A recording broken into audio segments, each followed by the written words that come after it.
প্রিয় ছাত্রছাত্রী বন্ধুরা, তোমরা যারা West Bengal joint entrance examination দিয়ে বিভিন্ন ইঞ্জিনিয়ারিং কোর্স বা বি ফার্মাসি বা আর্কিটেকচার এই নিয়ে ক্যারিয়ার তৈরি করতে চাইছো, তো ইতিমধ্যে তোমরা তোমাদের হাতে র্যাঙ্ক কার্ড পেয়ে গেছো এবং সেই র্যাঙ্ক কার্ড অনুযায়ী তুমি বুঝতে পারছো যে তোমার জিএমআর কত হয়েছে, বা যারা ফার্মাসি করবে তাদের পিএমআর কত হয়েছে, বা তোমাদের বিভিন্ন যে ক্যাটাগরি র্যাঙ্কগুলো আছে এসসি, এসটি, ওবিসি বা ইডাব্লিউএস বা টিএফডাব্লিউ, এই যে ক্যাটাগরি র্যাঙ্ক, এই ক্যাটাগরির র্যাঙ্কগুলো দিয়ে তোমাদের কী ধরনের সিট পেতে পারো সেই সম্পর্কে জানার জন্য তোমরা অত্যন্ত আগ্রহী বা উৎসাহী হয়ে আছো। আমি ফাল্গুনী মুখোপাধ্যায়, তোমরা দেখছো আমাদের চ্যানেল এডুহেল্প দুর্গাপুর। ইতিমধ্যে তুমি যদি আমার চ্যানেল আগে থাকতেই দেখছো, তাহলে আজকের এই ভিডিওটা তোমার জন্য অত্যন্ত গুরুত্বপূর্ণ।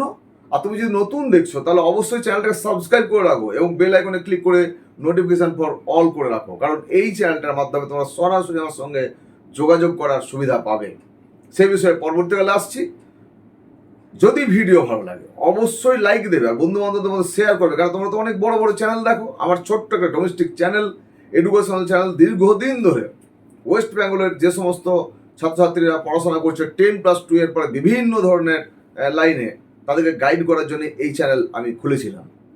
তো চলো আজকে আমরা যেটা নিয়ে আলোচনা করব সেটি হচ্ছে যাদের পারিবারিক ইনকাম বছরে 2.5 লাখ টাকার নিচে, তারা জানো যে টিএফডাব্লিউ বা টিউশন ফি ওয়েভার স্কিমের একটা সুযোগ পেয়ে থাকে। প্রতিটি সরকারি বা বেসরকারি কলেজে 5% করে প্রত্যেকটি ব্রাঞ্চের যে সিট, তার 5% করে তোমাদের জন্য রিজার্ভ থাকে, অর্থাৎ টিএফডাব্লিউ ক্যান্ডিডেট তাদের জন্য রিজার্ভ থাকে। এখন অনেকে আমাকে প্রশ্ন করে, স্যার আমার টিএফডাব্লিউ র্যাঙ্ক এত, আমি কোন কলেজ পেতে পারি বা কী ধরনের সাবজেক্ট পেতে পারি? প্রথমে এইখানে তোমাদের একটা ধারণা আমি একটু জাস্ট কারেকশন করে দিচ্ছি। অনেকে হয়তো জানো, অনেকে হয়তো জানো না। এই টিএফডাব্লিউ র্যাঙ্ক বা এসসি র্যাঙ্ক বা এসটি র্যাঙ্ক বা ওবিসি র্যাঙ্ক বা ইডাব্লিউএস র্যাঙ্ক, এই যে ক্যাটাগরি র্যাঙ্ক যেগুলো হয়, এই ক্যাটাগরির র্যাঙ্কগুলো দিয়ে কিন্তু সিট অ্যালোকেশন হয় না। তাহলে ক্যাটাগরির র্যাঙ্কগুলো কেন? এই ক্যাটাগরির র্যাঙ্কগুলো দিয়ে পজিশন বোঝানো হয়। সাপোজ একটি কলেজে 60টি সিট আছে কোনো একটা ব্রাঞ্চে, তাহলে 60টা সিট যদি থাকে তার 5% মানে 3টে সিট হচ্ছে টিএফডাব্লিউর জন্য রিজার্ভ আছে। এখন টিএফডাব্লিউর র্যাঙ্ক মনে করো তোমার 5 আর একজনের হচ্ছে 3, একজনের হচ্ছে 2 টিএফডাব্লিউ র্যাঙ্কটা, তার এগেনস্টে জিএমআর আছে। তাহলে দেখো এই যে 3টি সিট এখানে আছে, যে কলেজে বললাম, যে ব্রাঞ্চটার কথা বললাম, সেইখানে এই তোমরা সবাই ওখানে অ্যাপ্লাই করেছো ধরো ওই সাবজেক্টের ওপরে, তাহলে যার র্যাঙ্ক হচ্ছে টিএফডাব্লিউ র্যাঙ্কটা 5, সে তো পাবে না, কারণ টিএফডাব্লিউ সিট কটা? 3টে। থার্ড যার র্যাঙ্ক হয়েছে টিএফডাব্লিউতে, তার পাওয়ার সুযোগ রয়ে গেছে, এবং 2 যার র্যাঙ্ক আছে সে তো অবশ্যই পাচ্ছে। তাহলে 1, 2, 3 এই 3 জন পাচ্ছে, পরে যে টিএফডাব্লিউ র্যাঙ্ক সে পাচ্ছে না। তাহলে এইখানে বোঝানো হচ্ছে যে তুমি টিএফডাব্লিউতে তোমার পজিশন কত নম্বর, অর্থাৎ টিএফডাব্লিউতে পজিশন ছিল 5 নম্বর, সেই জন্য তুমি পেলে না। আবার যার 3 নম্বর সে লাস্ট পজিশন ছিল, তাই পেয়ে গেল। সুতরাং এটা হচ্ছে পজিশন বোঝানো হয়, এবং যে সিট অ্যালটমেন্ট হয় সেটা জিএমআর এর ভিত্তিতে হয়, অর্থাৎ তোমার ক্যাটাগরি র্যাঙ্কটার উপর সিটটা অ্যালোকেশন হচ্ছে না। যার 1 নম্বর টিএফডাব্লিউ ক্যাটাগরি র্যাঙ্কটা হয়েছে, তার ধরো জিএমআর হয়েছে 500, যে 2 হয়েছে তারটা হয়েছে ধরো 505, আর যে 3 হয়েছে সে 510। এই যে এটা হচ্ছে তাদের জিএমআর। তাহলে জিএমআর এর এগেনস্টে তোমার এই ক্যাটাগরি র্যাঙ্ক, বা তোমার ক্যাটাগরি র্যাঙ্ক আর তোমার জিএমআর, এটা অর্থাৎ জিএমআরটা দিয়ে কিন্তু হবে। এটাকে তোমরা কিন্তু বুঝতে ভুল করো না। একইভাবে এসসি, এসটি, ওবিসি বা ইডাব্লিউএস যারা যে ক্যাটাগরি থাকবে, ঠিক এই পদ্ধতিতে হয়ে থাকে। তোমাদের আজকের এই ভিডিওতে আমি যেটা বলবো সেটা তোমরা আমাকে লিখেছো যে স্যার টিএফডাব্লিউ এই যে বিভিন্ন কলেজে ভর্তি হবে, এই যে 5% করে সিট, এখন তোমার র্যাঙ্ক অনুযায়ী তুমি ধরো পেলে, তুমি তো একটা কলেজ চয়েস দেবে না, তুমি একাধিক কলেজ চয়েস দেবে। কেননা তোমাকে পেতে হবে। তোমাদের পারিবারিক ইনকাম কম, কিন্তু ইঞ্জিনিয়ারিং করতে হবে, বাবা মার অনেক দিনের ইচ্ছা, পরিবারের ইচ্ছা।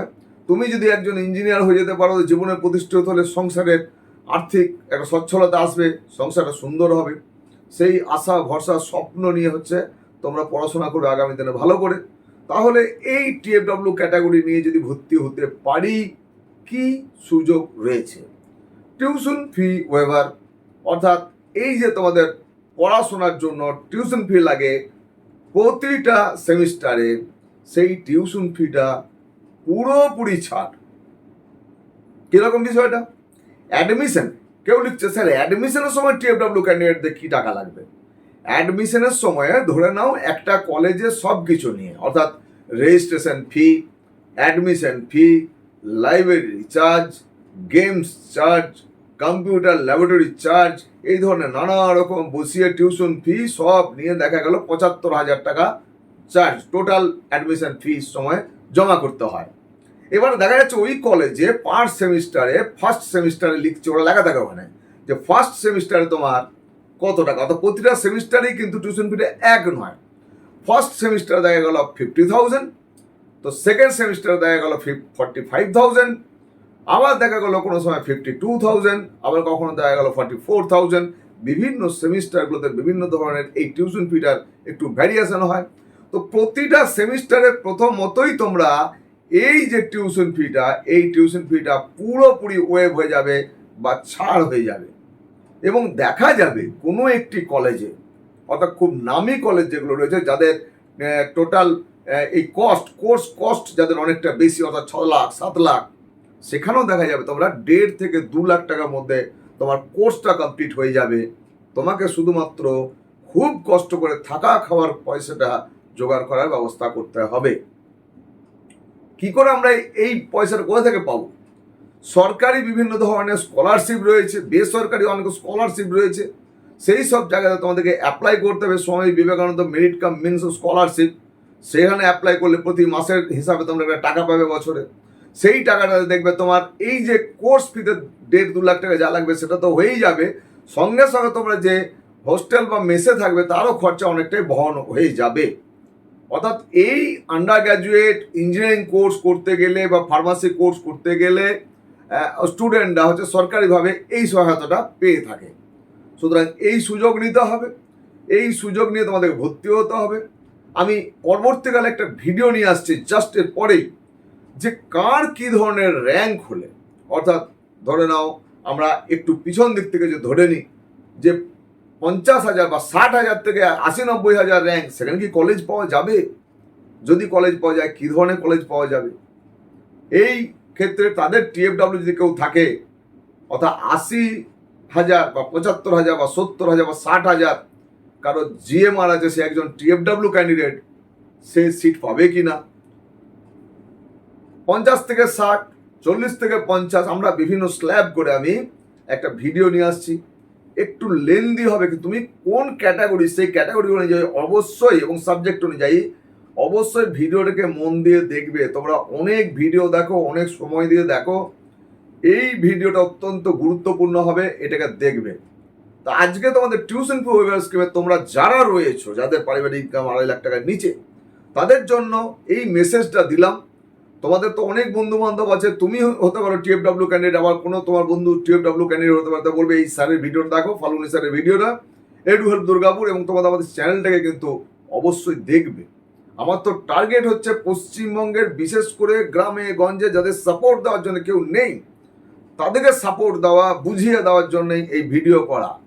শহরাঞ্চলে আমরা যারা থাকি সেখানে প্রচুর হচ্ছে বিভিন্ন রকম অর্গানাইজেশন থাকে, তারা হচ্ছে সহায়তা দিতে পারে, বিভিন্নভাবে তারা করে, কিন্তু গ্রামে গঞ্জে সেইটা নেই। তাই তোমাদের জন্য আমার আরও করে এই প্রয়াস, তোমরা আমার সঙ্গে থাকবে, আমার ভিডিও দেখতে থাকবে, আর তোমাদের কমেন্ট দেবে।